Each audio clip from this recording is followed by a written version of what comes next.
Welcome to expert with Gauri. Today we learn 9th standard mathematics part 1. यामधील chapter number 3 आपण पाहणार आहोत, polynomials. What is mean by polynomial? In an algebraic expression, if the powers of the variables are whole numbers, then that algebraic expression is known as polynomial. म्हणजे simply जर का आपल्याला लक्षात ठेवायचे असेल तर आपल्याला जे व्हेरिएबल्स दिलेले असतात त्यांचे पॉवर किंवा इंडेक्स हे होल नंबर असतील तर त्यांना म्हणतात पॉलिनोमियल्स. ओके, म्हणजे आता होल नंबर म्हणजे कोणतं तर आपण पाहिलेले आहेत 0 पासून स्टार्ट होणारे जे नंबर असतात ते इन्फिनिटी पर्यंत असतात त्यांना म्हणतात होल नंबर. आता एक प्रश्न तुम्हाला पडला असेल, जर पॉवर किंवा इंडेक्स निगेटिव्ह नंबर असेल तर त्यांना पॉलिनोमियल म्हणता येईल का? तर याचे आन्सर आहे no, because here one condition as power must be a whole number and whole number starts from only 0 to infinity. जे होल नंबर कोणते? Whole numbers means which are starts from 0, 1, 2, 3 and हे जातात infinity पर्यंत. त्यामुळे इथे negative नंबरचा विचारच केला जात नाहीये पॉवर किंवा इंडेक्ससाठी, because here one condition as power must be a whole number and whole number starts from 0 to infinity. Therefore any negative numbers index is not a polynomials. Terms कितीही मोठ्या असल्या तरी त्यांचा पॉवर किंवा इंडेक्स होल नंबर जर का असेल तर त्यांना म्हणतात पॉलिनोमियल्स. टेक्स्टबुकमध्ये आपण बघतोय बघा, टाइप्स ऑफ पॉलिनोमियल्स दिलेत आपल्याला based on a number of terms. Okay, म्हणजे 3 टाइप्स आहेत पॉलिनोमियलचे. फर्स्ट आहे मोनोमियल, सेकंड आहे बिनोमियल अँड थर्ड आहे ट्रिनोमियल. मोनोमियल म्हणजे कोणते की when only one term in the polynomial then called monomial. For example दिले आपल्याला 2x अँड 5. त्यानंतर सेकंड आहे बिनोमियल. बिनोमियलमध्ये when 2 terms in the polynomial then called binomial. म्हणजे आता फॉर एक्झाम्पल आपल्याला दिले बघा, x⁴ दिलाय प्लस x.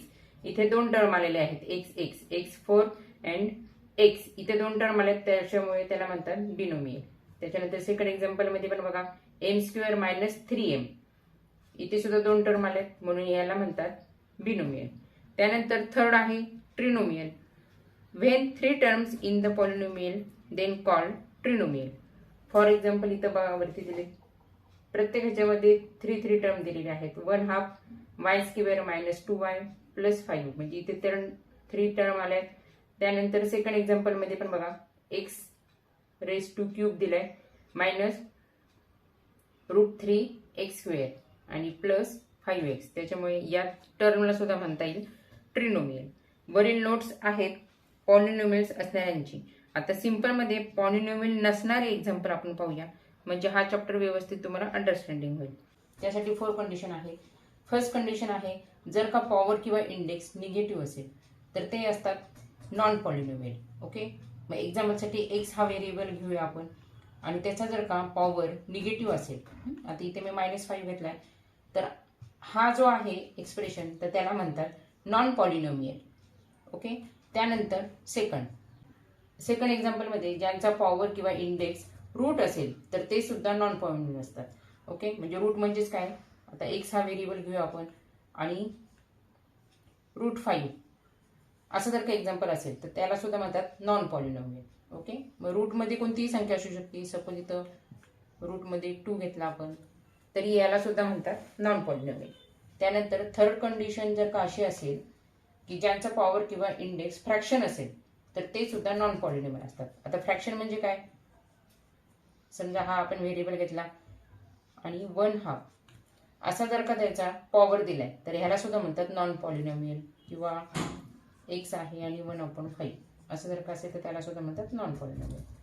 ओके, त्यानंतर फोर्थ, ज्यांचा पॉवर किंवा इंडेक्स पॉईंटमध्ये असेल तर ते सुद्धा असतात नॉन पॉलिनोमियल. म्हणजे फॉर एक्झाम्पल हा व्हेरिएबल आहे, त्याचा पॉवर 2.1 किंवा एक्सचा पॉवर 3.8 असे जर का एक्झाम्पल असतील तर याला सुद्धा म्हणतात नॉन पॉलिनोमियल. ओके, असे जर का एक्झाम्पल आपल्याला आले तर आपण सहज डायरेक्ट सांगू शकतो की याला म्हणतात नॉन पॉलिनोमियल. प्रॅक्टिस सेट 3.1 यामधील फर्स्ट क्वेश्चन दिले आपल्याला. State whether the given algebraic expressions are polynomials and justify. म्हणजेच खाली काही आपल्याला अल्जेब्रिक एक्सप्रेशन दिलेले आहेत, ती पॉलिनॉमियल्स आहेत की नाही ते आपल्याला ओळखायचे आहे आणि त्यांचे रिझन सुद्धा आपल्याला द्यायचे आहे. कारण की आपल्याला दिले इथे जस्टिफाय, म्हणजे आपलं जे आन्सर आलेलं आहे ते आपल्याला इथे जस्टिफाय करून दाखवायचं आहे. म्हणजेच थोडक्यात आपल्याला कसं आन्सर आलेलं आहे ह्याचं आपल्याला रिझन द्यायचं आहे. फर्स्ट क्वेश्चन आहे y प्लस 1/y. आता हा क्वेश्चन बिनॉमियल टाईपचा आहे. इथे बघा y अँड 1/y असे दोन टर्म आलेले आहेत. त्यामुळे आता हा क्वेश्चन सॉल्व्ह करण्यासाठी या दोन्ही टर्म्स आपल्याला सिम्प्लिफाय करावे लागतील. आता दोन्ही वायचा पॉवर इनव्हिजिबल आहे. बघा इथे पॉवर काहीच दिले नाहीये, इथे सुद्धा वायला पॉवर कोणताच दिलेला नाहीये. जेव्हा इनव्हिजिबल पॉवर दिलेला असतो तिथे आपल्याला समजायचं असतं की त्यांचा पॉवर हा 1 आहे. ओके, म्हणजे आपण राईट डाऊन करूया पहिले, म्हणजे फर्स्ट येईल. आता फर्स्ट टर्म काय आहे तर वाय आहे. इथे पॉवर काही दिलेली नाही म्हणजे इनव्हिजिबल आहे. म्हणजे अशा वेळेस आपल्याला धरायचं आहे की ते 1 पॉवर आहे. त्यानंतर सेकंड टर्म 1/y आहे. आता इथे सुद्धा व्हेरिएबल y आहे, तर त्याचा पॉवर आपल्याला दिलेला नाहीये म्हणजेच इनव्हिजिबल आहे. अशा वेळेस तिथे पॉवर 1 असतो, हे लक्षात ठेवायचं. आता जर 1/y पॉवर 1 यामधील हा y जर वर घ्यायचा असेल आपल्याला तर पॉवरचा सिम्बॉल चेंज होतो. म्हणजे इथं सिम्बॉल काय आहे प्लस आहे 1, म्हणजेच इथं पॉझिटिव्ह 1 म्हणू आपण, पॉझिटिव्ह 1 आहे. जेव्हा y आपल्याला वरती घ्यायचा आहे तेव्हा हा जो पॉझिटिव्ह 1 असतो तो निगेटिव्ह मध्ये जाईल. जर पॉझिटिव्ह पॉवर असेल तर तो पॉवर निगेटिव्ह होतो आणि जर का निगेटिव्ह पॉवर दिलेला असेल तर तो पॉझिटिव्ह होतो. ओके, एवढा चेंजेस असतो, तो आपल्याला व्यवस्थित लक्षात ठेवायचा आहे. इथे +1 पॉवर आहे म्हणजेच तो चेंज होऊन -1 पॉवर होईल. ओके, देअरफॉर आता हा y जसाचा जसा लिहू त्याचा पॉवर सुद्धा 1 तसाच राहील कॉन्स्टंट. प्लस आता हे अल्टर करायचे आपल्याला, 1 खाली येणार y वरती जाणार म्हणजे इथे येईल y. आता पॉवर आला पॉझिटिव्ह 1, तो रिप्लेस होऊन इथे होईल -1. ओके, सिम्पली चेंज आहे, एकदा लक्षात ठेवायचं. जशी प्रॅक्टिस करत जाताल तसं तुम्हाला व्यवस्थित आयडेंटिफाय होईल. आता हे जे आलेले आहे ते सिम्प्लिफाय आन्सर आलेले. आता या सिम्प्लिफाय आन्सर मधील एका टर्मची पॉवर बघा पॉझिटिव्ह 1 आहे, म्हणजेच पॉझिटिव्ह होल नंबर आहे. तर दुसऱ्या टर्मची पॉवर जी आलेली आहे ती निगेटिव्ह आलेली आहे. क्वेश्चन मध्ये आपल्याला अल्जेब्रिक एक्सप्रेशन्स पॉलिनॉमियल आहे का हे फाइंड आउट करायला सांगितलेले आहे. त्यामुळे दोन्ही टर्म यांचा विचार आपल्याला करावा लागेल. सिम्प्लिफाय आन्सर मधील एका टर्मची पॉवर पॉझिटिव्ह होल नंबर आलेला आहे आणि दुसऱ्या टर्मची पॉवर ही निगेटिव्ह नंबर आलेला आहे. आता या चॅप्टरची बेसिक कन्सेप्ट मध्ये आपण शिकलो आहोत, जर का पॉवर किंवा इंडेक्स जर का निगेटिव्ह असतील तर त्याला म्हणतात नॉन पॉलिनॉमियल. त्यावरून इथे ही जी टर्म आहे y plus 1/y is not a polynomial. Question मध्ये अल्जेब्रिक एक्सप्रेशन कोणता दिलता आपल्याला तर हा दिलता y प्लस 1/y. तो लिहू आपण y plus 1/y is not a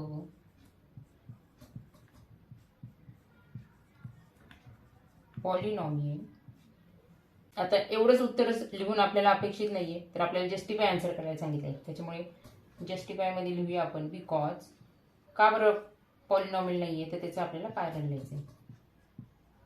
because 1/y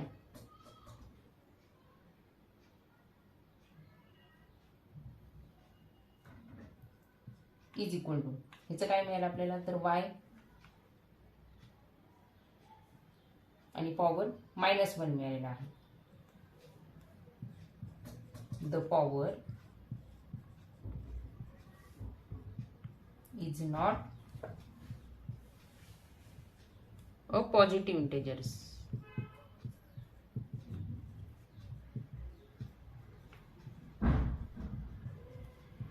and not a whole number.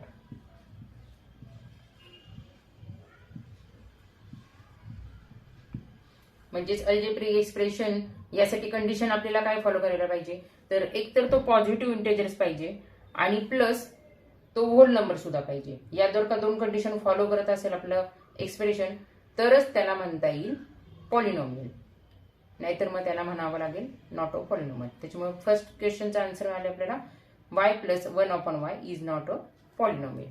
Question 2 साठी आपल्याला अल्जेब्रिक एक्सप्रेशन दिलंय 2 minus 5 root x.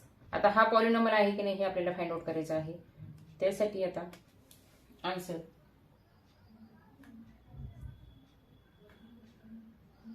2 minus 5 and root x. आता इथे रूट मध्ये कोणताच नंबर दिले नाही, म्हणजे इथे अशा वेळेस त्याचा पॉवर 2 असतो हे आपण शिकलेलो आहोत. त्याच्यामुळे इथे लिहायचं आहे आपल्याला 2. ओके, म्हणजे जेव्हा इथे रूट मध्ये कोणताच नंबर दिलेला नसतो तेव्हा लक्षात ठेवायचं की इथे पॉवर आहे 2. आता एक्सचा रूट आपल्याला काढावा लागेल कारण आपल्याला सिम्प्लिफाय करायचे आहे. ओके, आता एक्सचा रूट कसा काढायचा, तर हे 2 जसेचे तसे राईट डाऊन करायचे मायनस 5.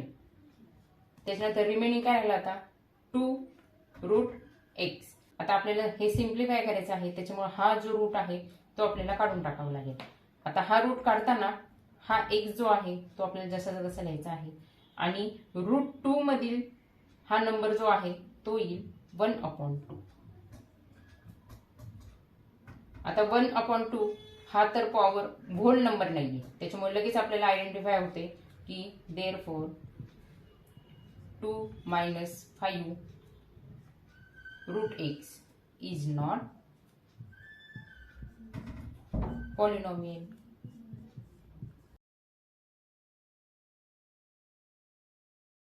बेसिक कन्सेप्ट आपण जेव्हा पाहिले तेव्हा आपण शिकलो होतो की अशी जेव्हा पॉवर असतात तेव्हा त्याला म्हणतात नॉन पॉलिनॉमियल. ओके, आता ह्याचं रिझन लिहूया. Because 5 root x is equal to, ह्याचं सिम्प्लिफाय आन्सर काय आलं तर 5x 1/2, म्हणजे पॉवर मिळाला 1/2. The power is not a whole number. आता होल नंबर कशापासून स्टार्ट होतो तो 0 पासून इन्फिनिटी पर्यंत जातो. त्यामध्ये 1/2 हा नंबर तर नाहीच आहे, त्याच्यामुळे याला म्हणता येईल not a polynomial. Okay,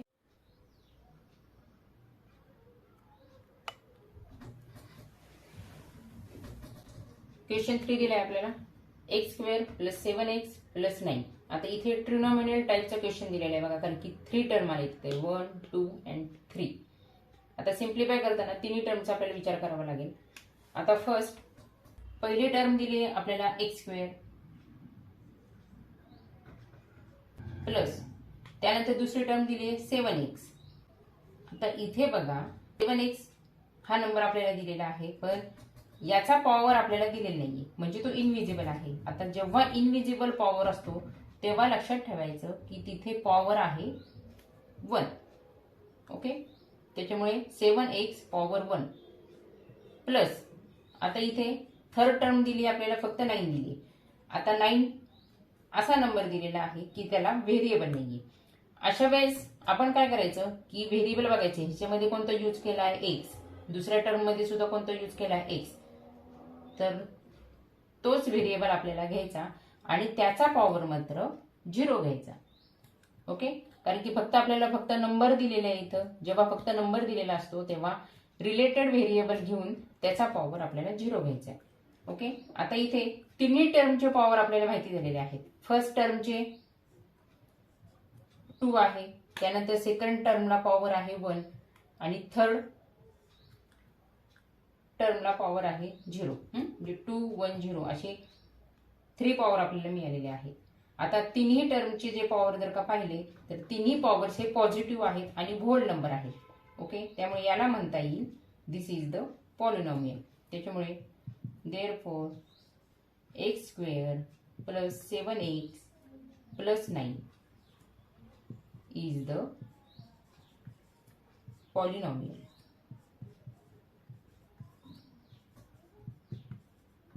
reason पण लिहूया आपण याचे लगेच. Because powers powers are 2, 1 and 0, which are whole number.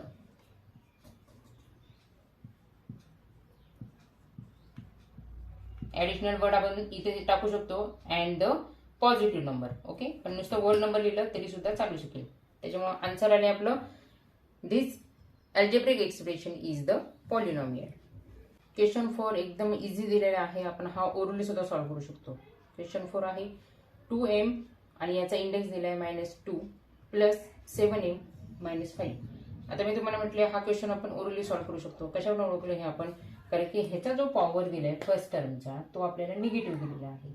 आणि आपण कंडिशन मध्ये पाहिलो बेसिक कन्सेप्ट मध्ये की जेव्हा पॉवर हा व्हेरिएबलचा निगेटिव्ह असेल तेव्हा त्याला म्हणतात नॉन पॉलिनॉमियल. ओके, आता इथे बघा फर्स्ट टर्म मध्ये पॉवर हा -2 आहे म्हणजेच निगेटिव्ह आहे. निगेटिव्ह पॉवर म्हणजेच होल नंबर नाही येतो. ओके, त्याच्यामुळे इथे डायरेक्ट आपण आन्सर लिहूया 2m -2 plus 7m -5 is not a polynomial. Reason सुद्धा लिहिणं गरजेचं आहे कारण की क्वेश्चन मध्ये जस्टिफाय आन्सर करायला सांगितलं आपल्याला. त्यामुळे because 2m power -2 the power is negative and not a whole number.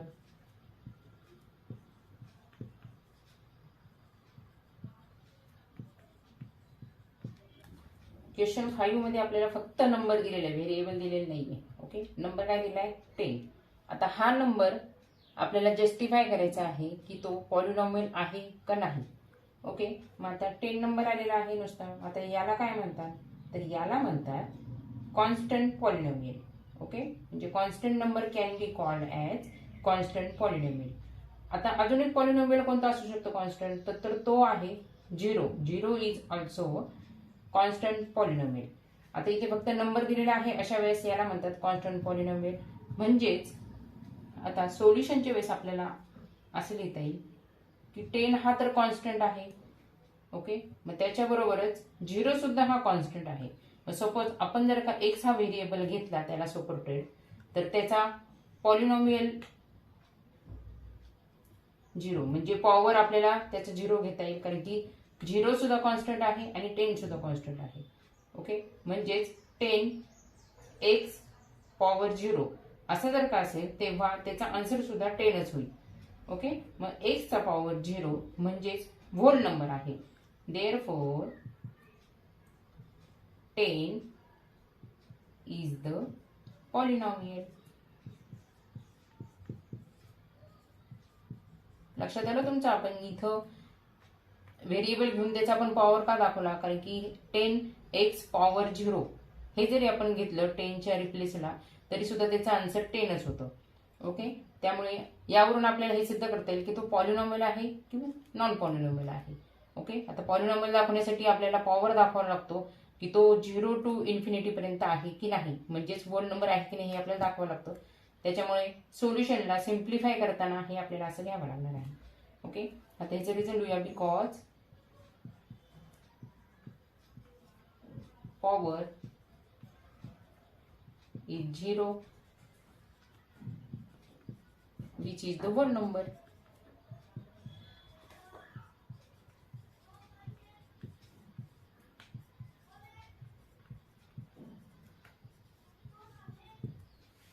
Question 2 आहे right the coefficient of m cube in each of the given polynomial. आता हा क्वेश्चन नीट समजून घ्या. अगदी इझी आहे, तुम्ही एका मिनिटामध्ये हा सोडू शकता. Right the coefficient. कोएफिशिएंट म्हणजे काय, आता right the coefficient of m cube आपल्याला सांगितले आहे. म्हणजे m क्यूब हा तर व्हेरिएबल आहे हे आपल्याला माहित आहे. मग m क्यूब व्यतिरिक्त कोणता नंबर त्याच्या बरोबर आलेला आहे सपोर्टिंगला, तर त्याला म्हणतात कोएफिशिएंट. ओके, अगदी इझी आहे. त्यासाठी फर्स्ट क्वेश्चन मध्ये आपल्याला फक्त एम क्यूब दिलेला आहे. आता या क्वेश्चन मध्ये एम क्यूबच्या आधी काहीच दिसत नाहीये बघा, म्हणजे एम क्यूबला सपोर्टिंग कोणताच नंबर आलेला नाही. अशा वेळेस तिथं इनविजिबल 1 असतो, हे नेहमी लक्षात ठेवायचं आपल्याला.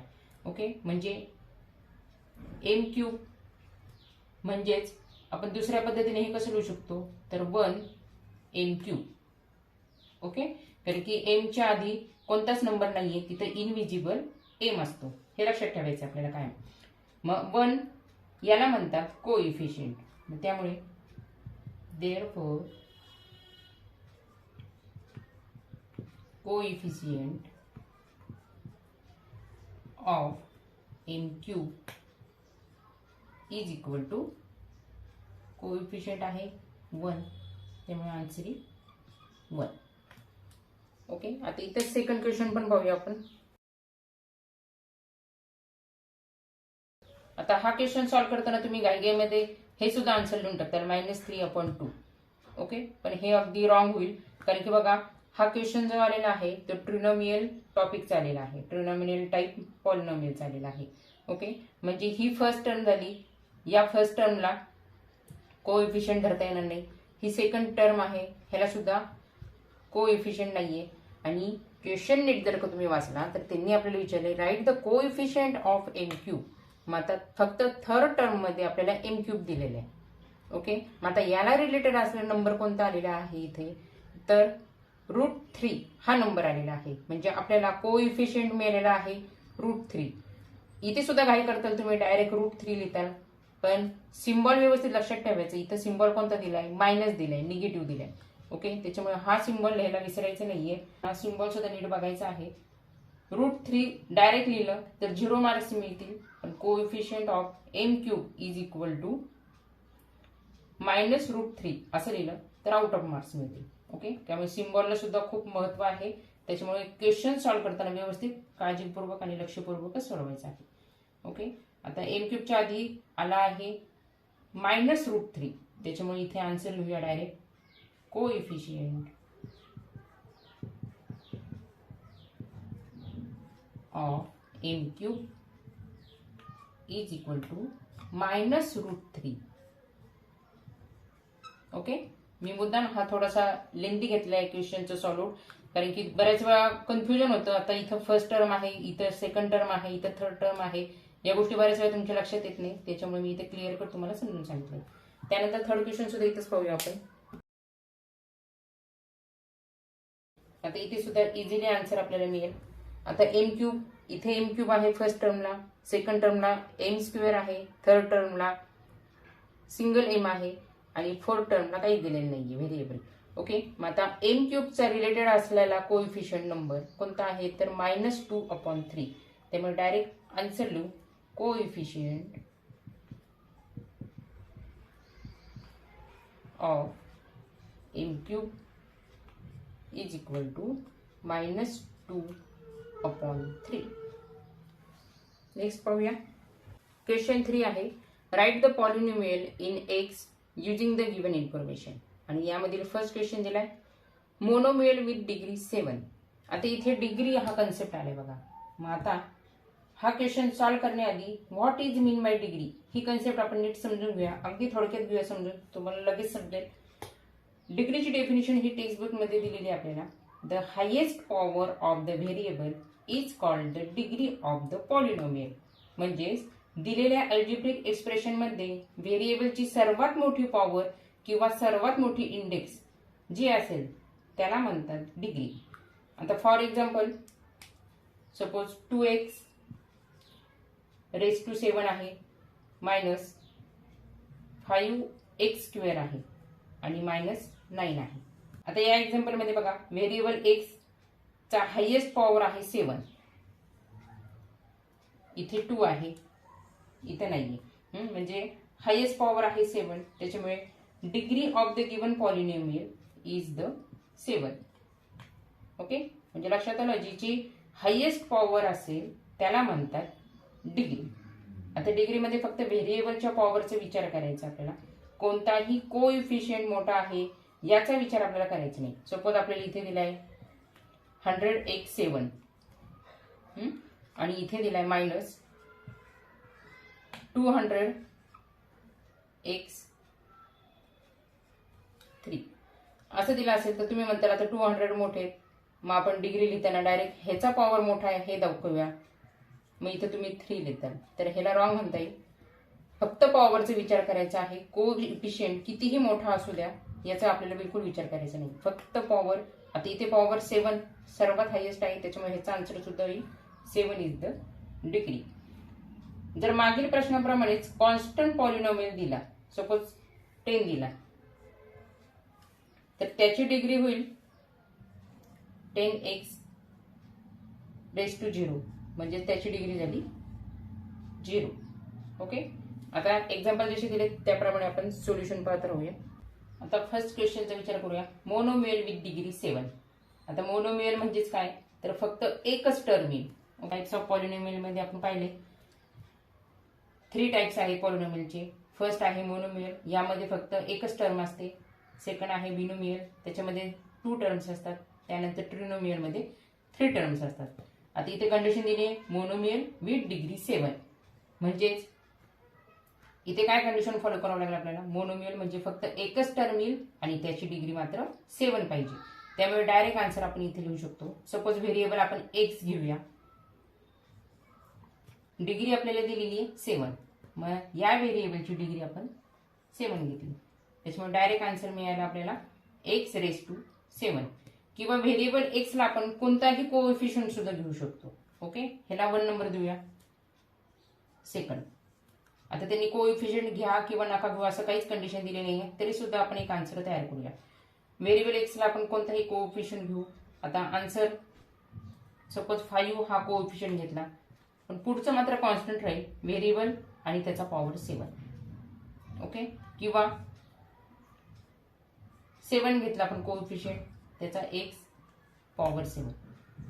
किंवा इथं आपण 10 घेऊया, 10 जर का कोएफिशियंट घेतला तर व्हेरिएबलचा पॉवर मात्र सेम राहणार. ओके. अशा प्रकारे सुद्धा आपण आन्सर तयार करू शकतो. सेकंड क्वेश्चन दिलाय बिनोमियल विथ डिग्री 35. ओके. म्हणजे 2 कंडिशन्स येतात तिथं. एक तर बिनोमियल म्हणजे 2 टर्म्स पाहिजेत आणि डिग्री त्याची 35 पाहिजे. आता सपोज आपण व्हेरिएबल घेतला एक्स,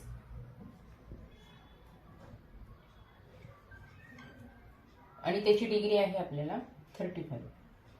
पण एवढंच आन्सर लिहिलं तर आपल्याला आन्सर रॉंग देतील, कारण की एकच टर्म इथं फुलफिल होतीये की डिग्री आपण इथं 35 दाखवतोय. बिनोमियल आहे त्याच्यामुळे 2 टर्म आपल्याला घ्यावे लागतील. मी इथे प्लस इथं नुसतं आपण कोएफिशियंट घेतला तरी सुद्धा चालू शकेल.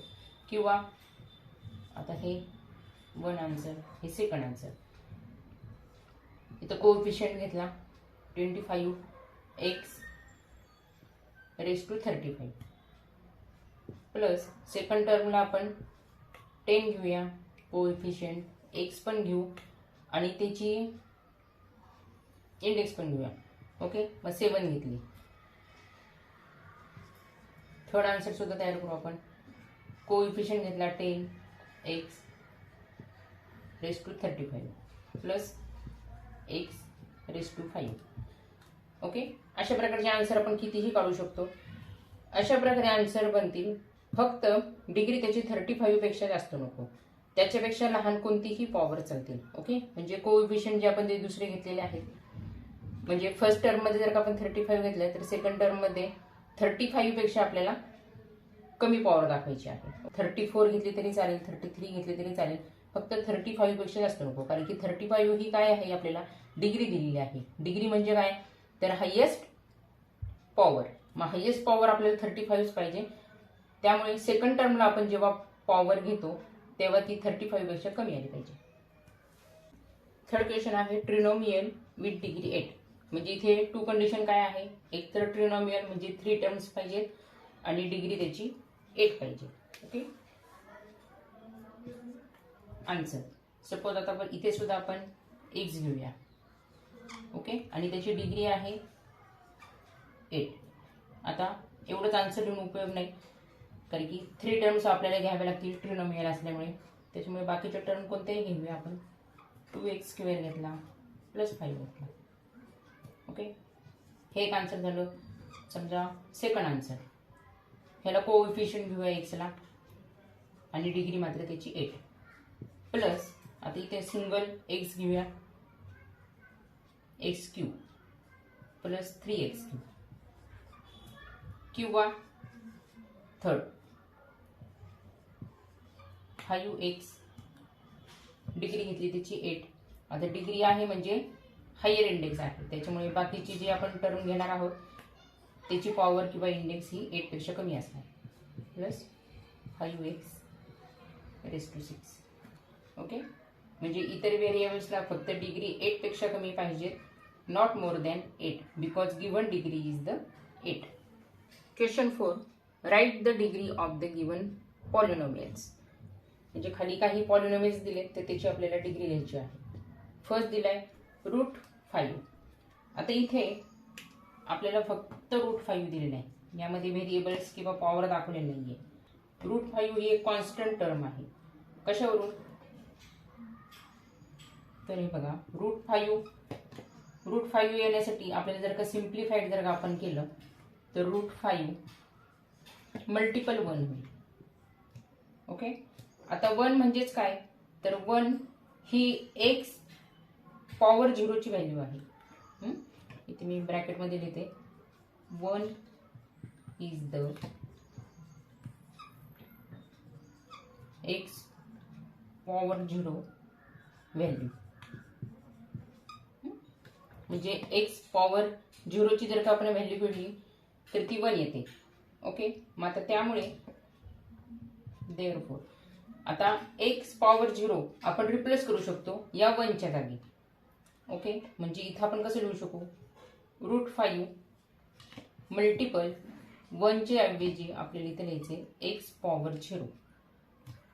त्यामुळे इथे येईल देअरफॉर √5 मल्टिप्लाय गेला इथला एक्स पॉवर 0. ओके, म्हणजे अशा प्रकारे पॉलिनोमियल आपल्याला मिळत आहे. आपल्याला क्वेश्चन मध्ये विचारलंय write the degree of the given polynomial. आता डिग्री म्हणजे इथं एकच व्हेरिएबलची पॉवर दिलेली आहे 0, त्याच्यामुळे हीच आपल्याला डिग्री म्हणून आपल्याला घ्यावी लागेल. Therefore the degree of √5 is equal to 0. Second polynomial आपल्याला दिलेला आहे एक्स पॉवर 0. आता इथे डायरेक्ट आपल्याला आन्सर लिहिता येईल, the degree of the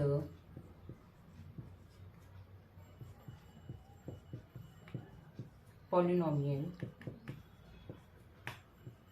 x raise to 0 is equal to 0.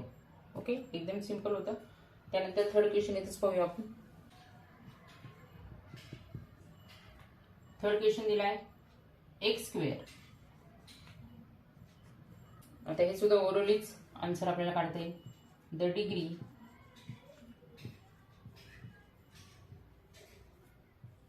Of the polynomial x² is equal to 2. √2 m raise to 10 - 7. आता इथे √2 आलाय म्हणून गोंधळून बिलकुल जाऊ नका, एकदम इझी आहे. आता इथे आपल्याला फक्त प्रश्न काय सांगितलेला आहे, तर degree of the given polynomial आपल्याला राईट डाऊन करायची आहे. ओके, आता या पॉलिनोमियल मध्ये 7 ला व्हेरिएबलच नाहीये बघा, दिलेली नाहीये, त्यामुळे फक्त फर्स्ट टर्मचाच आपल्याला विचार करावा लागेल. आणि the degree of the polynomial ह्याची फाइंड आउट करायची आहे. आता इथे √2 हा जो दिलाय तो कोइफिशियंट दिलाय, त्याच्यामध्ये त्याचा सुद्धा विचार करायचा नाही. डिग्रीच्या वेळेस फक्त आपल्याला जो व्हेरिएबल दिलेला असतो आणि त्याचा पॉवर याचा विचार करायचा असतो. ओके, इथे व्हेरिएबल आहे m आणि त्याचा पॉवर आहे 10, त्याच्यामुळे इथे आन्सर मिळेल the degree of the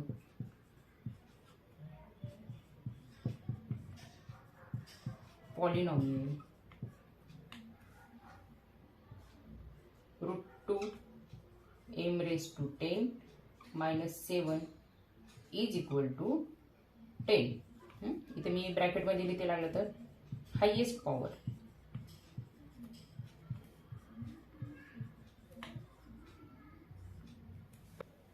question 5 मध्ये 2 टर्म्स दिलेले आहेत, म्हणजे हा टाइप जो झाला आहे पॉलिनोमियलचा त्याला म्हणता येईल बिनोमियल. जरी बिनोमियलचा असला तरी आपल्याला त्यांनी काय सांगितलंय, फाइंड आउट करायला फक्त डिग्री. आता इथे फक्त एकाच टर्मला आपल्याला व्हेरिएबल दिलंय पी, सेकंड टर्मला आपल्याला व्हेरिएबल दिलेलं नाहीये. अशा वेळेस डायरेक्टली उत्तर काढायचं एकाच टर्मचं 2p. आता इथे वरती त्यांनी आपल्याला पॉवर काहीच दिले नाही. अशा वेळेस तिथं इनविजिबल पॉवर असतो, हे आपण बेसिक कन्सेप्ट शिकलो तेव्हा शिकलेलो आहोत.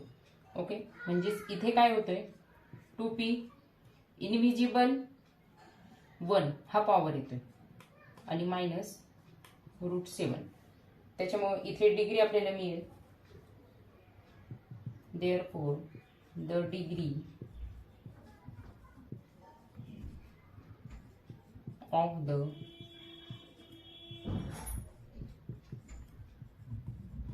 Polynomial 2p minus √7 is equal to 1. इथे ट्रिनोमियल टाईपचा आपल्याला पॉलिनोमियल दिलेला आहे. आता इथे 7y ह्याला पॉवर दिलेली नाहीये. अशा वेळेस इथे 1 पॉवर असतो, मायनस y ला दिला इथे क्यूब आणि प्लस या y ला सुद्धा पॉवर दिलाय 5. आता डिग्री म्हणजे काय, तर हायेस्ट पॉवर असतो ती संख्या म्हणजे डिग्री. म्हणजे इथे therefore degree of 7y minus y cube plus y raised to 5. Degree means highest power of variable. आता प्रत्येक व्हेरिएबलचं जर का आपण इथे पाहिलं तर इथे 1, 3 आणि 5 यामधील हायेस्ट आहे 5. त्याच्यामुळे डिग्री सुद्धा highest power of variable means 5. Question 7 थोडासा डिफरंट दिला आपल्याला बघा. XYZ plus XY minus Z. इथे डिफरंट व्हेरिएबल्स दिलेले आहेत. अशा वेळेस फक्त एकाच व्हेरिएबलचा विचार करून आपल्याला चालणार नाही, त्यामुळे सर्व व्हेरिएबल्सची आपण पॉवर पाहूया पहिले.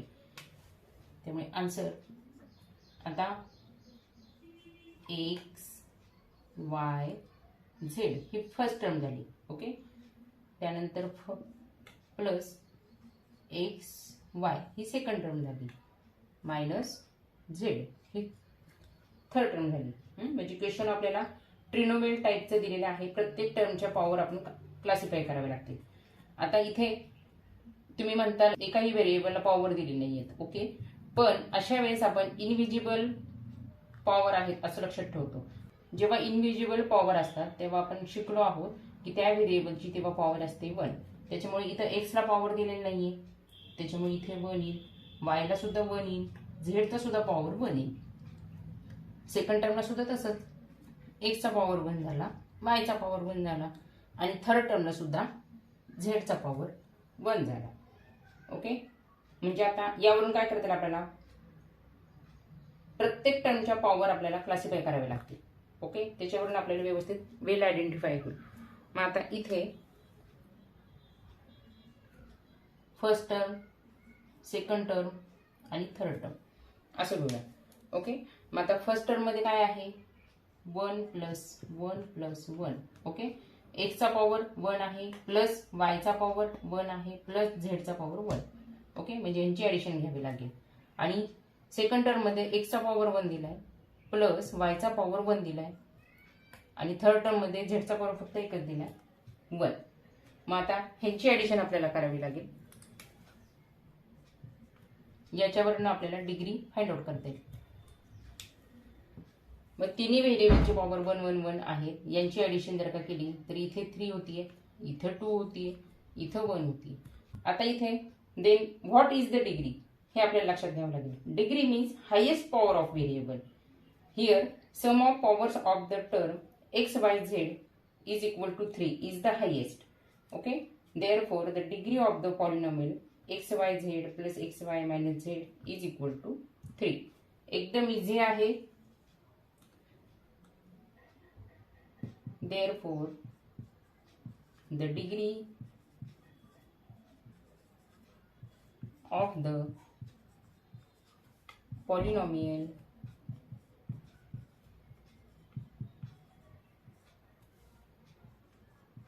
XYZ plus XY minus Z is equal to 3. 3 is the answer. Question 4 मधील लास्ट क्वेश्चन आहे question 8. m cube n raised to 7 minus 3m raised to 5n plus mn. Okay, आता इथे दोन व्हेरिएबल्स आलेले आहेत, त्याच्यामुळे दोन्ही व्हेरिएबल्स आपल्याला विचार करायचा आहे आणि त्यांच्या पॉवरचा सुद्धा विचार करायचा आहे. ओके, आता मागचा क्वेश्चन जसा सॉल्व्ह केला तसाच हा क्वेश्चन सुद्धा आपल्याला सॉल्व्ह करायचा आहे. फर्स्ट टर्म मध्ये m ची पॉवर आहे 3, n ची पॉवर आहे 7 मायनस सेकंड टर्म मध्ये आहे 3 हा कोएफिशियंट आलाय, m ची पॉवर आपल्याला 5 दिली आहे आणि n ची पॉवर इनविजिबल आहे. इनविजिबल जेव्हा पॉवर असते तेव्हा तिथे 1 असतो. ओके, म्हणजे n ची पॉवर मिळाली आपल्याला 1 प्लस m आणि n दोघांची पॉवर आपल्याला इनविजिबल दिली. अशा वेळेस m ची पॉवर 1 घ्यायची आणि n ची पण पॉवर 1 घ्यायची. आता मागच्या क्वेश्चन मध्ये आपण जसं सोल्युशन केलं त्याच टाइप मध्ये इथे सोल्युशन करायचं. आता इथे पॉवर आहे m चा 3 प्लस n चा पॉवर 7 यांची ऍडिशन करावी लागेल. त्यानंतर या कोएफिशियंटचा आपल्याला विचार करायचा नाहीये कारण की आपल्याला फक्त डिग्री फाइंड आउट करायची आहे. मग m ची पॉवर 5 आहे, n ची पॉवर 1 आहे. ओके, म्हणजे 5 प्लस 1 होईल. m ची पॉवर 1 आहे आणि n ची पॉवर 1 आहे. मग यांची ऍडिशन आपण घेऊया आता करून.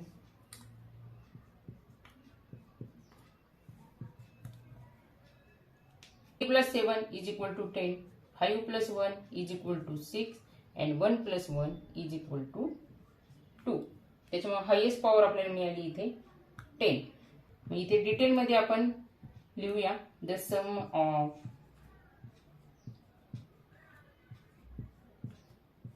Powers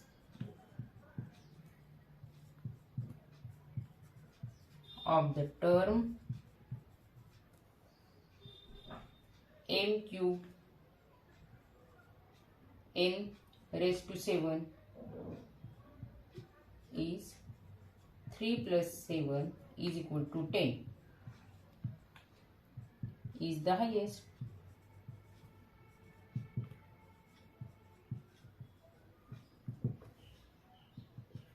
Therefore, the degree of the polynomial